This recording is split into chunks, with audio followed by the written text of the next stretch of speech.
and then a couple other things were dropped, including a new teaser for Strangers of Paradise, which I have to ask questions.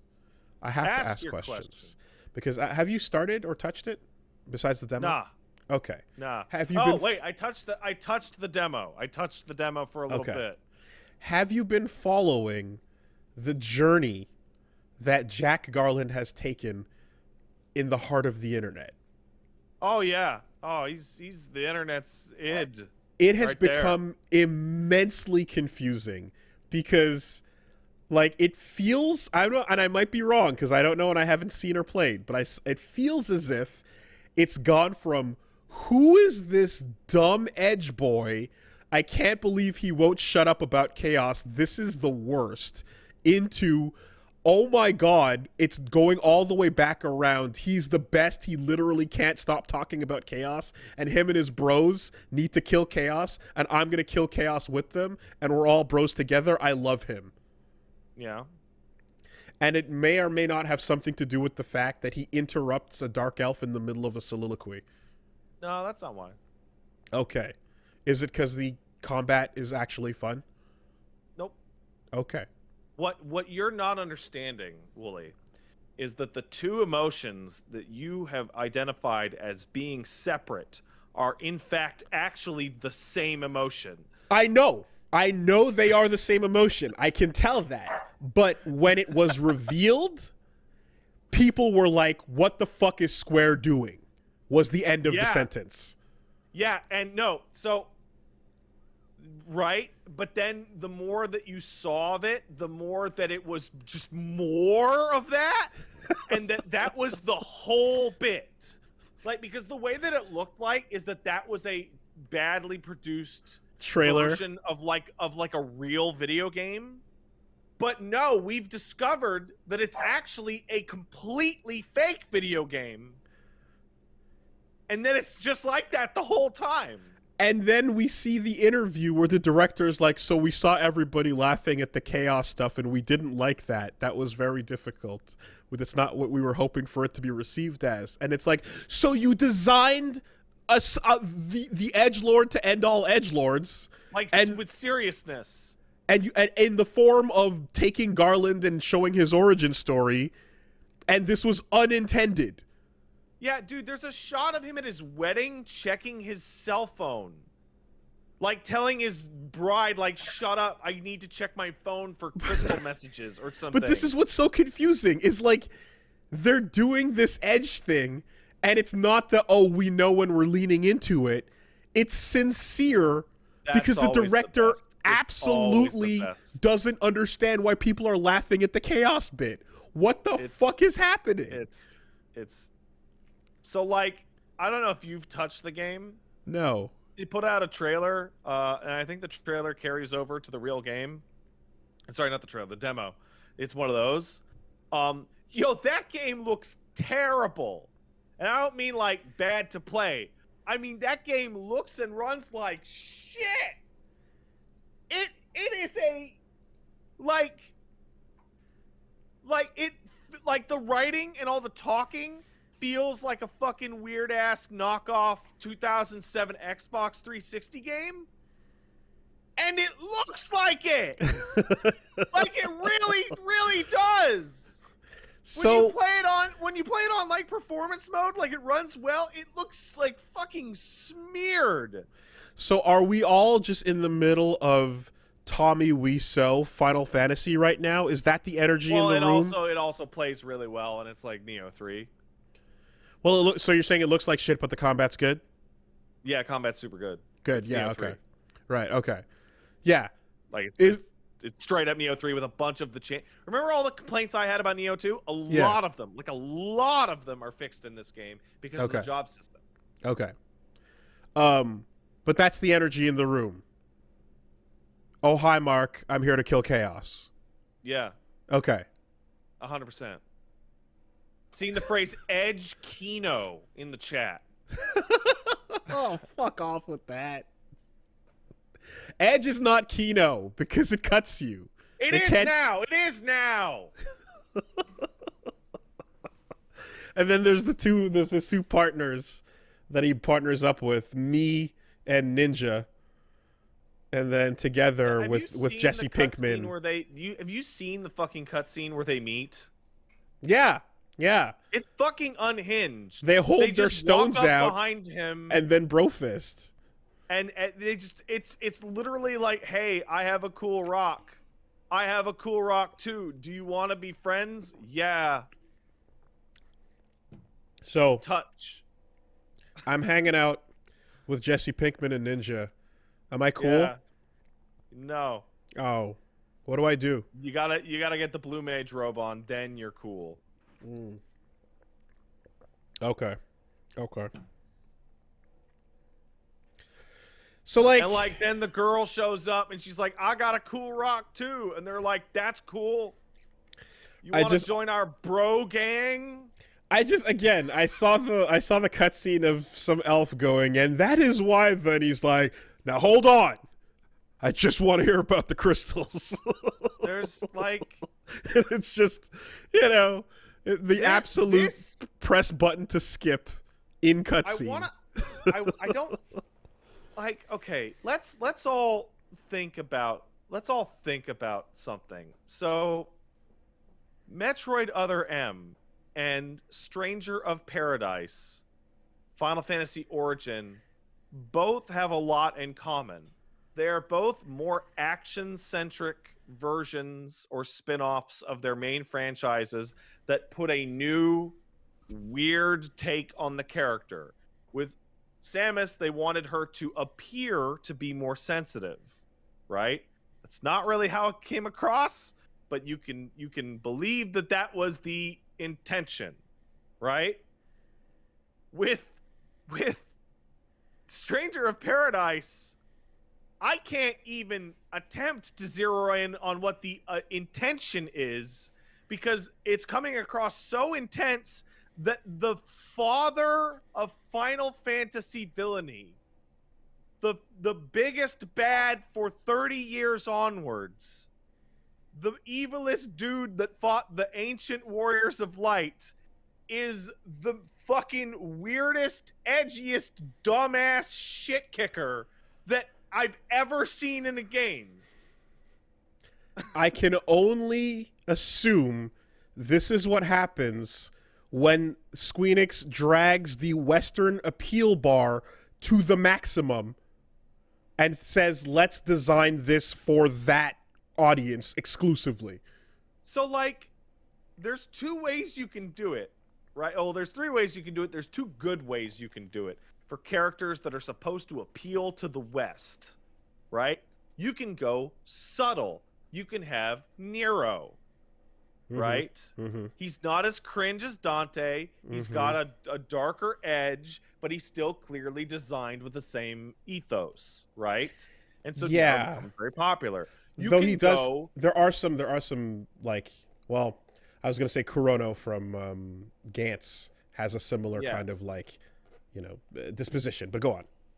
Yeah, you can go with Jack Garland, a character that walked out of being an extra from the Limp Bizkit Rollin' video because they refused to pay him in beer. Right? Like, just the absolute maximum slider. Right? He was summoned in the crowd at Woodstock 99. Yeah. In the middle of break stuff. The middle of these things, the middle of this is where all the bad Western JRPG Western Japanese characters lived, which is they're gruff and they're angry and they're cool and they're tough, but they're not gruff and angry and cool and tough enough, or they're too gruff and tough and angry to be interesting. So the person who jumps out at me the strongest of the middle of these two types is fucking Rad Spencer from Bionic Commando. Mm-hmm. Like Xbox 360, Mm-hmm. where he's angrier and gruffer and edgier than his redheaded weirdo asshole verse, but he's not gruff and dumb and stupid enough to be Kratos, No. right? He's just lead singer frontman for a band, edgy and gruff, which Right? the voice actor literally was, if I If believe. you want to do it subtle, do it subtle. If you want to do it loud, apparently we have now seen the archetype go to the fucking max. Now here's the other thing.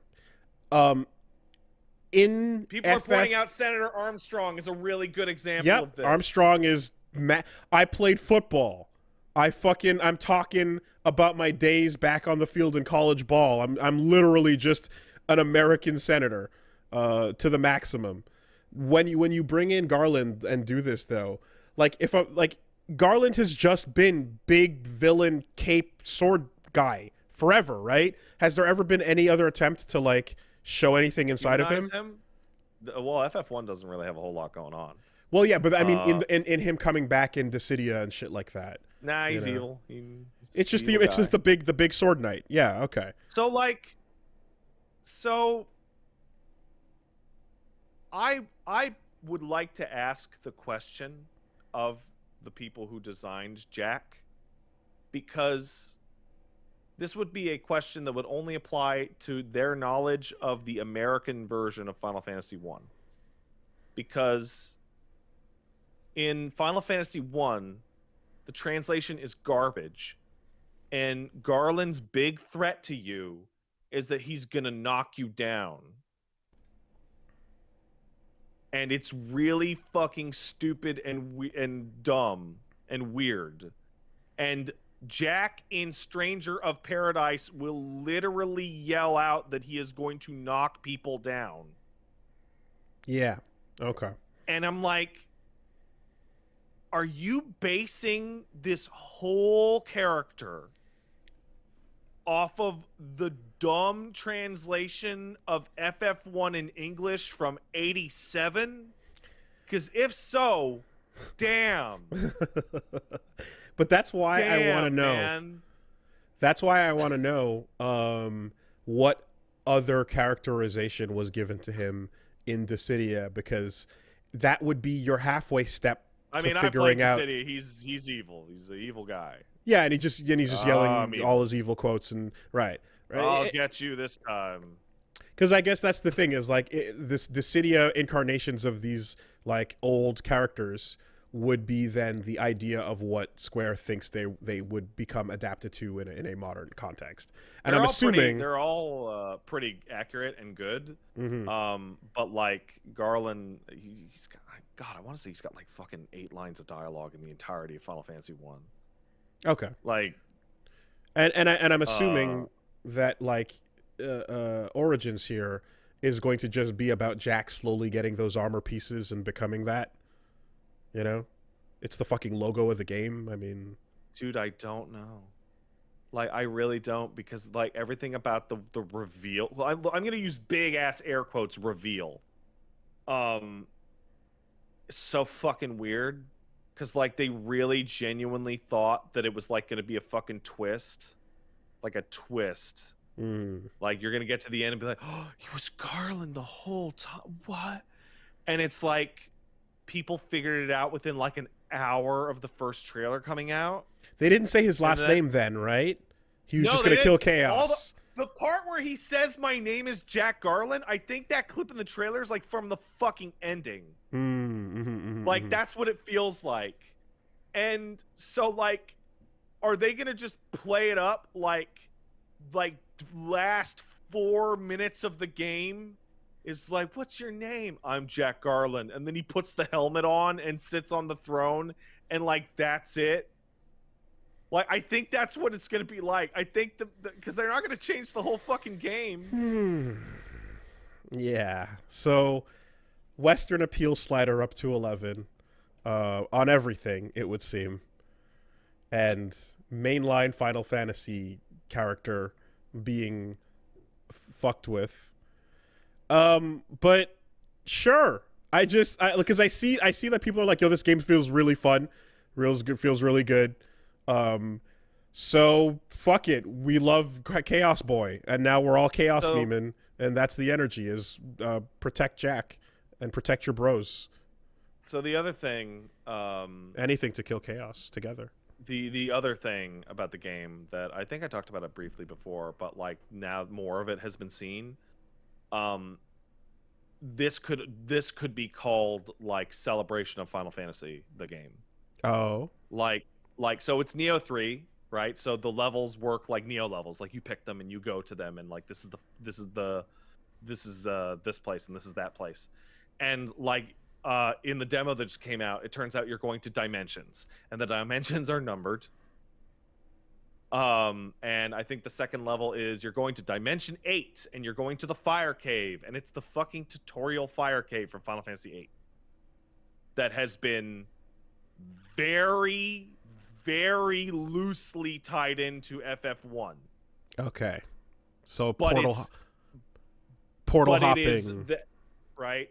And then you go to Dimension 14, which is like the Limsa and Laminson thing, and I think you're doing the Leviathan stuff. And you're going to Dimension 6, and maybe that's the technological magic. And it's like, it's a tribute game. Like, you're going to be hopping to areas that they'll tell you are FF1 locations. But if you've played the game and look at it for more than 1 second, you're like, oh, it's Satasha? Oh, that's great. Oh, that's stupid. And like, yeah, you go to Dimension 7, and it's like the Mako reactor. Okay. That one's confirmed. Like, they've shown it. And I guess as long as you're not running into anybody, but you're just fighting monsters, that's a good enough homage, right? Yeah. So it's like a tribute game on like the level of like a Dissidia game. And I'm sure Gilgamesh will be a big boss fight, for example. And I can only assume, because of the way Neo games work and the amount of levels you deal with, that there's actually going to be like you're going to Dimension 12 and it's the Wraith Wall, but you're also going to Dimension 12 again and it's Ravenaster or what have you. Well, I mean, as long as it's fun and we're comparing it to Neo, these are good things because Neo's fucking awesome. Yeah, it's just literally Neo. I'm still working my way through, and I will then definitely want to check this out. But does the trio that you're playing with or whatever, is that like different jobs that you can switch to, or?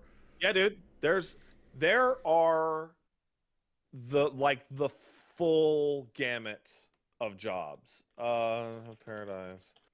So like you start with the loser freak jobs that nobody who hasn't played the MMOs knows about.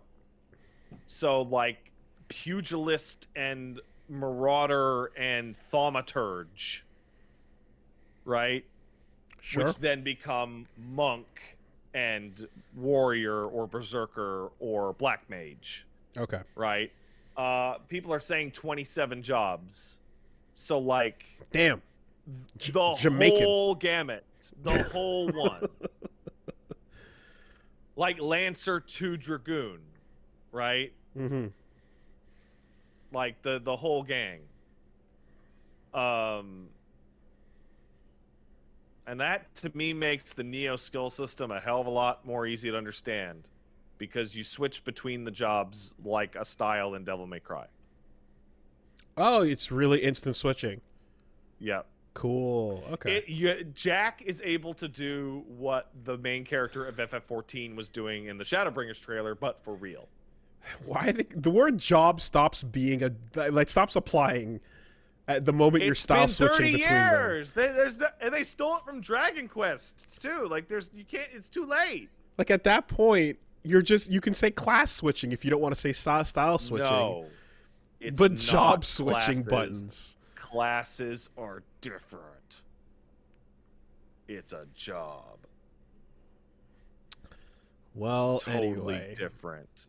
Anyway, question answered then, because that's the main thing is observing the difference in energy from when he was revealed to the final trailer to the new teaser and then the release, of which it seems to be doing really well.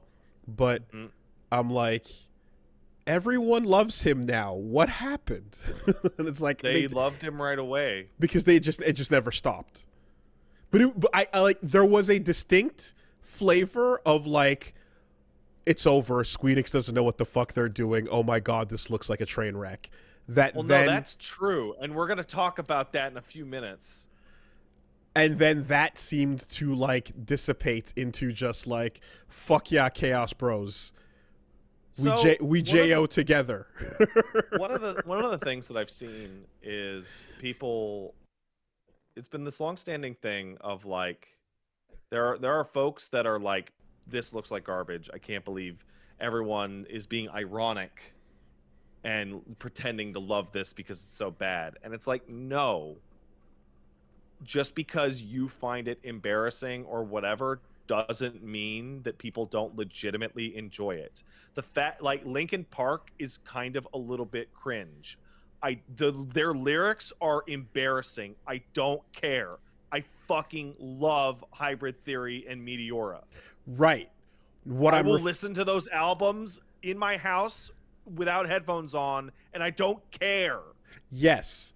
Now, what I'm referring to is again just internet Twitter reception from when this thing dropped, and where we're at today, and the feeling that has changed. Okay, so there were two things that day. One was the trailer, and everyone was like laughing, and some people were laughing with like, I can't wait to see the rest of these cutscenes because this looks like garbage, and the other was laughing because like, oh my god, this is a fucking train wreck. Then the demo came out, but the demo was broken. I don't know if you remember that. The demo was broken. Okay. And you couldn't play it for like a day and a half. And people were like, oh my god, what a train wreck. And then the demo actually came out and it played really well. And so the people who laughed because they were like, this is hilarious, are now looking at a good game that is also hilarious. Okay. And the people who were like, this is a disaster, are forced to admit that it's not a disaster because the game actually plays well. Right. Okay. Now this narrative makes more sense. Okay. There was the demo not working contributed to this being a laughing stock in the moment. I did a stream where I'm like, hey guys, the demo's ready, let's do it. Oh, it's broken. Then I ended the stream after 4 minutes. Okay, because there was a vibe shift. I'm not crazy. No. And then that came back around because it turns out that the combat's pretty tight. That makes sense. I have the complete narrative there. Got it. And now you can laugh. Looks like soup, dude. It's so ugly. It's really hilarious. But now you can laugh at it in the same way that you laugh at the dumb shit that Dante's doing, because you're like, yeah, but this is fucking awesome to play regardless. Yeah, he's the Doom guy side of Wahoo Crazy Pizza. Okay. Now, the last question I have on it is anybody looking at it going, you're ruining the legacy of Garland? Garland's got nothing. The FF1, the first villain. He's a totally fucking blank slate. Who cares? I just, like, it's like, oh, the first hero might... The only people who could say that must be mandatory 35, 36 or older, right? It has to be my age or older. Yeah. And to people who are like, the ruin of the legacy of, like, you're insane. It's a 64 pixel little Nightman with fucking no dialogue in a game that has no story. Okay. Like, shut up. Because that's the thing, is the the Hero of Light has that like look that I get, at least seeing with the way it got carried over into City and such, that is very like, this is a legacy important character. This is the Final Fantasy franchise. It started here. Warrior of Light actually is different than Garland, because the Warrior of Light gets to be a fucking player stand-in and gets to be a hero, like, put forth like explicitly through art and other games references as the archetypal hero, as the only Warrior of Light that doesn't even have their own goddamn name. They're just the Warrior of Light. Mm-hmm. So, and in that way, people would not want to see, or I could see people getting upset over something like that getting fucked up, or like Red from Pokemon getting fucked up, or doing something with Jonathan, Joestar, like that idea of like the original legacy and the importance of that. And Yeah, no, that's fucking I don't know stupid. if that doesn't apply here, then all the better. Okay, all right, Sure doesn't. all right. It's fucking stupid. You know who's a great warrior of light? Unironically, Fighter. And his sword chucks. Oh, 8-bit theater. Yes. Yeah. Okay. That is just as legitimate a warrior of light as any other. The era of fucking reading webcomics is over, but like our references will never change. Those are frozen in time. So you might be, if people watching at home with the video on can notice that the cat tree got moved over because we're doing some spring cleaning. It's a little early, but we're, you know, cleaning up the house. I went through some boxes that I have never gone. I went through a box of books that I have not gone through since I moved to my last apartment. And I'm like, I should probably look in this fucking thing. And I found Real Ultimate Power. And I put that in the keep pile. Yeah. Somewhere I got one of those. So the Ninja Guide, you like, absolutely is here. There's some stuff. I definitely have some stuff. Pretty sure I have a couple of Sinfest collections that from back in the day, way back when it was like, that's a fun webcomic. Ooh, what happened? Yeah. Early internet.